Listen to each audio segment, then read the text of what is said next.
Good afternoon, everyone. We are from Group 4 that consists of me, Pinkan Valina, and Apri Rohmanto. The topic of our discussion today is about collocation. Please listen carefully to the recording since there are a lot of information and additional explanation that is not written inside the PowerPoint. Thank you, and let's get started. The next is the definitions of collocations in English. So what exactly collocation is? You can read it by yourself that I attach some definitions of collocations in English based on dictionary and also comes from some perspective of some experts. You can read it by yourself, and based on the definitions that I attach in the slide, we can conclude that collocation is a language phenomenon that shows some words to go together to form a fixed relationship. And understanding collocations will help the translator to produce a natural text in the target language.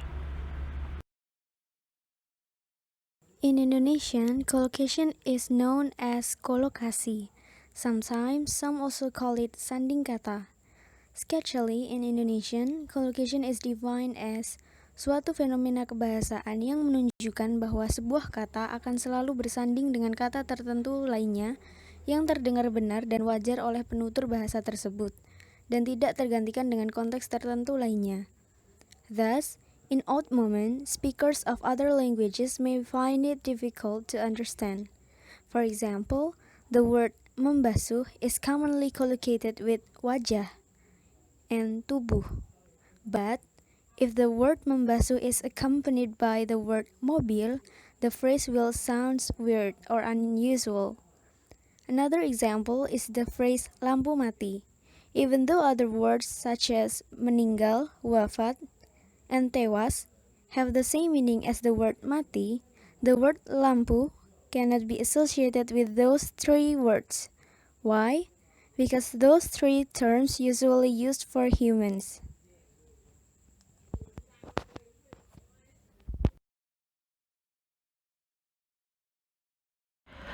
There are some types of collocations in English. Newmark divides the collocations in translation into three categories. The first one is adjective plus noun, and then noun plus noun, and followed by verb plus object. The first one is about adjective plus noun. In this category, some adjectives are associated with certain nouns. The adjective beautiful in English is collaborated with the noun picture, day, and women. But not all English collocations have an equivalent collocation similarly. Example of beautiful women can be translated into wanita cantik in bahasa. However, not with beautiful day being translated into hari yang cantik. The proper translation is hari yang cerah. This has happened because the collocations of hari in bahasa is not with cantik, but with cerah. And the next is the nouns plus noun. Collocations of noun side by side with certain nouns. For example, nerve cell, government securities, and eyeball. And the last is verb plus subject. Certain verbs are accompanied by certain nouns. In Indonesia, verb drink or minum is associated with the noun teh, kopi, and obat. Meanwhile, in English, the verb drink also has a collocation with tea and coffee, but not in collocations with medicine. The word medicine is collaborated with the word take. So the phrase drink medicine is unusual in English. What is common is take medicine. Based on the result of our data collection, the Indonesian collocations are selecting or applying the same types as the collocation in English. In other words, the division of collocation types in Indonesian refers to the opinion of well-known figures such as Newmark. So, basically, collocations are grouped into two forms, namely lexical collocation and grammatical collocation. Lexical collocation is a collocation at the level of word types. It can be verbs, nouns, adjectives, prepositions, and so on. For example, dokter hewan, not dokter binatang. Another one, taman kanak-kanak, not taman anak-anak. Well, grammatical collocations are collocations in the form of grammar in a sentence. For example, the errors that often appear by English speakers in Indonesian. They are usually experiencing difficulties when using ke, kepada, and pada. For example, anak-anak berlari ke pasir putih di tepi pantai, not anak-anak berlari kepada pasir putih di tepi pantai. Mark divides collocation and translation into three categories. The first one is adjective plus noun. In this first category, some adjectives are associated with certain nouns. For example, the adjective strong in English has a collocation with the nouns woman, tea, coffee, and so on. However, there is a bit different with Indonesian. Let's take a closer look into the example. Strong woman can be translated to wanita kuat. However, strong tea cannot be translated into teh kuat. The proper translation is teh kental. The second one is noun plus noun. In this second category, a noun is side by side with other certain noun. For example, the phrase kursi tamu. Indonesian culture highly respect guests, so that everything related to entertaining guests will be more special, such as gelas tamu, kursi tamu, ruang tamu, and so on.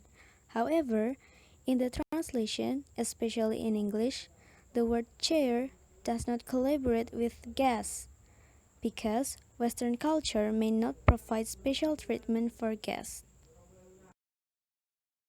The third one is verbs plus object. In this last category, certain verbs coupled with certain nouns. For example, the verb memberikan is associated with the noun pendapat, semangat, perhatian, and so on. In English, the verb give also has a collocation with opinion and encouragement, but does not have a collocation with attention. The word attention is collaborated with the word pay, so the phrase give attention is not common in English. What is common is pay attention.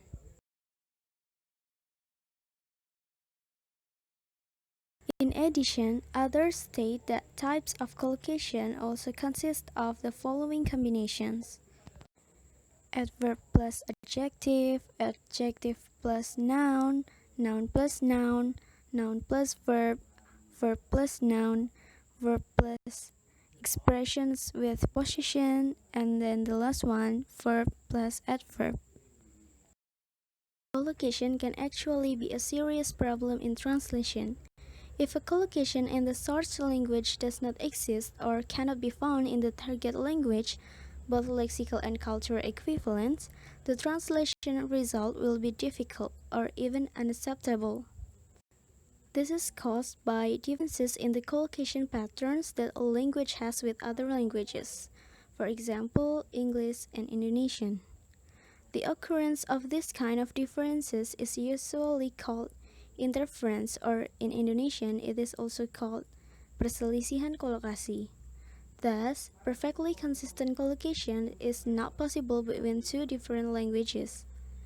Baker classifies collocation difficulties and problems in translation into 5 points. The first one is the influence of a strong source text pattern. In the translation process, there will be no significant problem related to differences in lexical patterns between the source language and the target language if the collocation used to express the same meaning can be found. For example, in Arabic, the phrase break the law is an unacceptable collocation. The common Arabic collocation of this phrase is contradict the law. The second one is misinterpretation of the meaning of source language collocation. Errors in interpreting the meaning of this source language collocation can occur due to influence or interference from target language. As an example, from the source text Jennifer has dinner, translated into the first target text, Jennifer has eaten her dinner, and the second target text, Jennifer has had her dinner. From this example, English learners, translators, as well as other ordinary Indonesian people will most likely think that Jennifer has eaten her dinner is an equivalent translation of the source language terms, especially in the collocation of eaten dinner. In fact, in the target language, or English, the word eat cannot be associated with meal times such as breakfast, lunch, supper, and dinner. The third one is the conflict between accuracy and naturalness. In such cases, a translator must transfer the meaning of the source language collocation into a special target language collocation. However, we often find the closest collocation that accept the target language will experience a change in meaning. This change in meaning can be minimal or even significant. In the book of Mona Baker exemplifies collocation that can replace hard drinks. In English, hard drinks only include types of whiskey, gin, and brandy, not include types of beer, lager, and sherry. But in Arabic, hard drink includes all types of alcoholic drinks, ranging from whiskey, gin, brandy, and including beer, lager, and sherry. In such cases, the meaning changes because differences in the naturalness and acceptance of the text are very possible.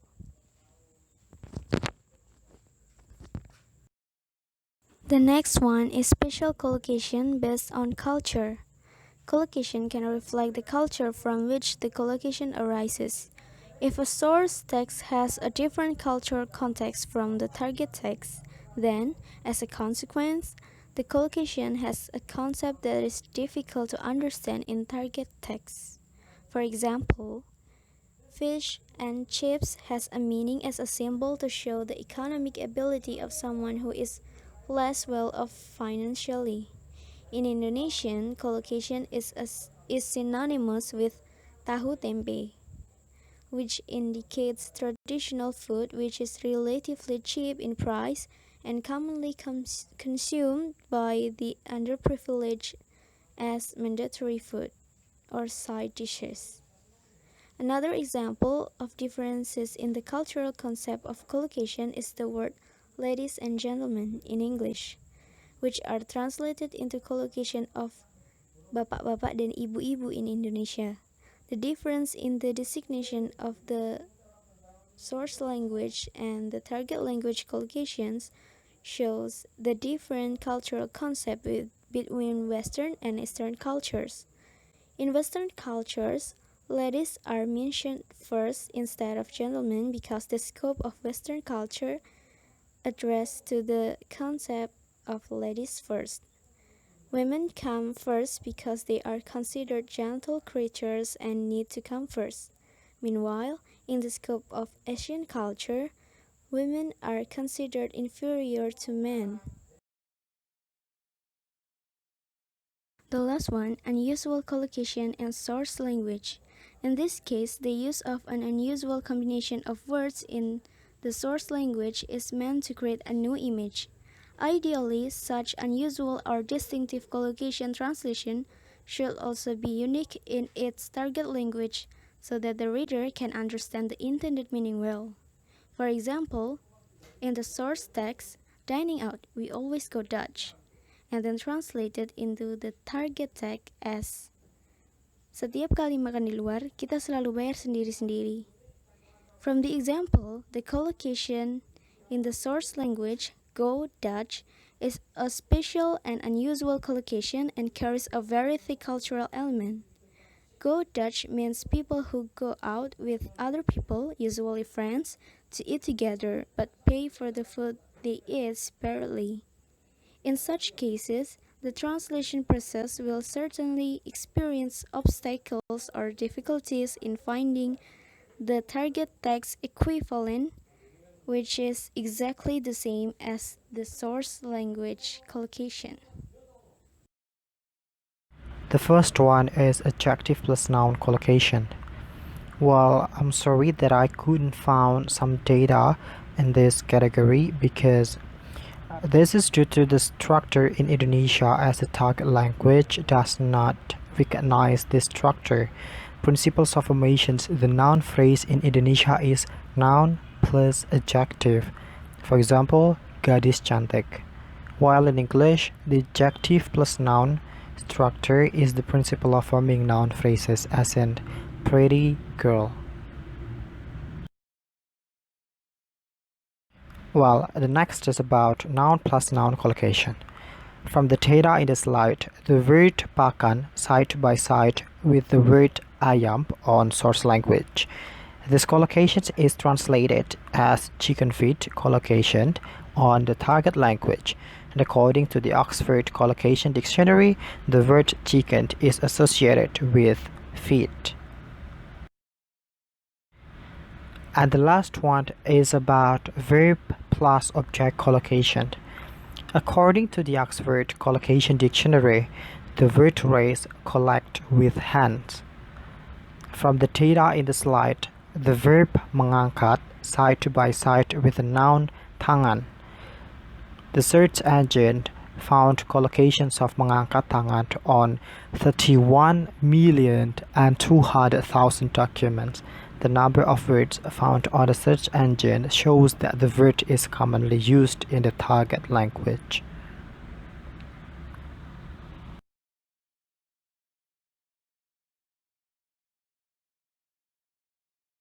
Thank you for your attention. If you have any comments, questions, or criticism, please don't hesitate to tell us.